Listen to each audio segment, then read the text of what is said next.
Okay, so we are talking about different ways to transfer design, and the way that we're going to tonight is without the aid of a light box or the advantage of natural light, like I was describing to the other group. And I have this great free Jacobean crewelwork design pattern that I quickly printed from Sarah Humphrey, who is a very famous English embroidery artist. So my pen is unique because it will come out with heat. So imagine tracing a design, doing your work, and you're still seeing a little bit left. You can just take the iron without steam, and the heat will, boom, it will take it out. Versus using water, which might stain or leave a water mark on your beautiful silk or your heavyweight linen. You never know what water is going to do to something. So this is a great option. Friction brands, Madame So, there's lots of different heat removing marker pens specifically for embroidery, which will not bleed, and that's the thing you don't want.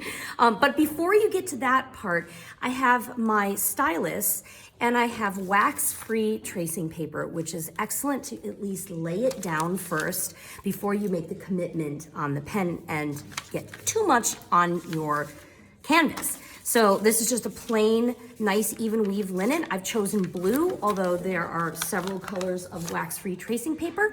And I do recommend the wax-free because wax will stay, smudge, and create oil marks in your cloth. So wax-free is much better. And quite simply, you just lay down an area onto your canvas, whichever quality you're using.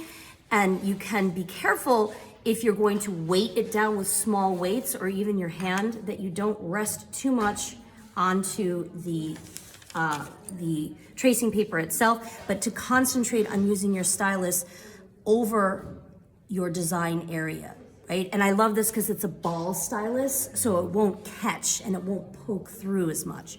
So I'm just going to, and the pressure of my finger, you're gonna see actually will come through to the other side, which is not great, but you'll see what we'll do. And we'll go over this after you trace it with the heat removable pen so that it stays more permanently while you're embroidering. With the heat removable pens, don't the markings come back in cold weather? Well, so you always, I'm glad you asked that. You always do what before you commit? Test it. Thank you. Yes, but you're right. You are absolutely right. Before, and then I've gone out and I I'm just gonna do a close-up. And it was cold outside, and the marking just. Well, you are right, and this is why you do a test. So as you can see, I got a little bit of blue here, but look at how it brushes off. It's so amazing. And you can control that by either cutting a small area if you're really afraid of creating permanent lasting marks on your beautiful white cloth. But you can see that the design is here, and then that's when you take your pen and just go right over it. You do not need a light box for this.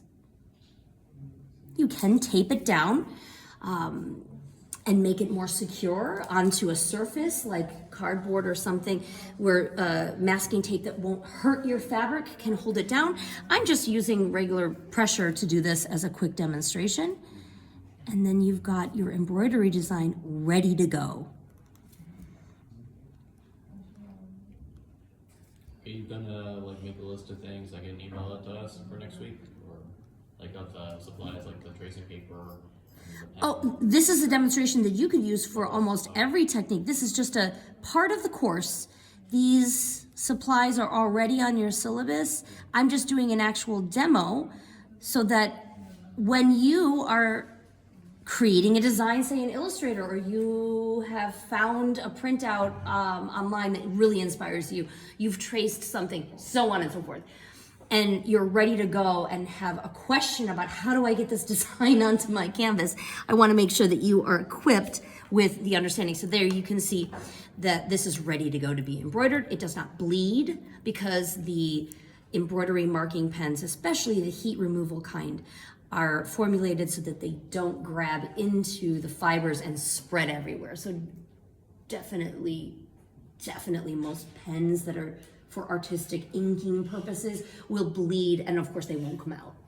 So that concludes just one short demonstration, but I do want to mention that Ellen did remind me that there is also even a third way if you're not going to use a light box or the natural light, which is the first way. This way is wax-free tracing paper and then an additional pen, and there's a third way called pounce powder, where you can take an awl or anything and that will perforate your design and perforate around the entire part of the design with holes, just like I'm doing here. And then lay it down and a very fine talc or cornstarch or pounce powder over the paper, and then lift it away, and you'll have little dots underneath that can brush away.